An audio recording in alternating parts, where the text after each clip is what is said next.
السلام عليكم، والله يصبحكم بالخير، ورجعنا لكم مرة ثانية بعد غياب، ونشكر كل اللي تواصل معنا وكل اللي انشد علينا، ونشكركم على اهتمامكم هذه. وموضوعنا اليوم موضوع جديد عن قبيلة بني رشيد العبسية. تابعونا. اليوم موضوعنا بيكون عن قول وآراء العلماء والأدباء في قبيلة بني رشيد العبسية، علما بأنهم لا ينتمون إلى قبيلة بني رشيد بل ينتمون إلى قبائل أخرى عظيمة. ومن آراء العلماء والأدباء في قبيلة بني رشيد العبسية، أولا قول العلامة محمد البسام التميمي. هو المؤرخ الشهير والشيخ الفاضل محمد البسام التميمي النجدي. للعلامة محمد البسام التميمي كتاب يسمى الدر المفاخر في أخبار العرب الأواخر، المؤلف عام 1818. ولهذا الكتاب تواجد في المتحف البريطاني بالقسم العربي.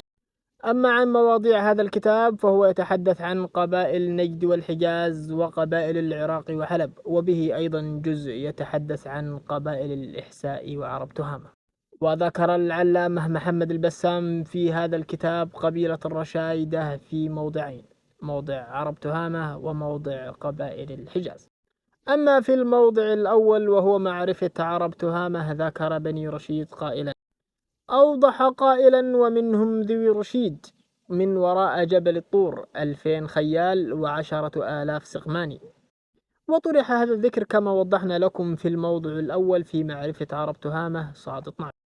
أما عن الموضع الثاني الذي ذكر فيه العلامة محمد البسام التميمي قبيلة بني رشيد، فذكرهم من قبائل الحجاز، وأوضح قائلا كما جاء في هذا النص المثبوت في هذا الكتاب: ومنهم ذوي رشيد الذين قامت بتوضيح أفعالهم الأشجاع والأناشيد، الجايدون إذا الجود عدم، الصامدون الحرب إذ لم يجد أهلها منصدم، شادوا عمادها وأحيوا من السنة الشهباء جمادها، عدد سقمانهم 10,000 ولا أظن لهم من الخيل مطاف. وجاء هذا الذكر في قسم قبائل الحجاز صاد 33.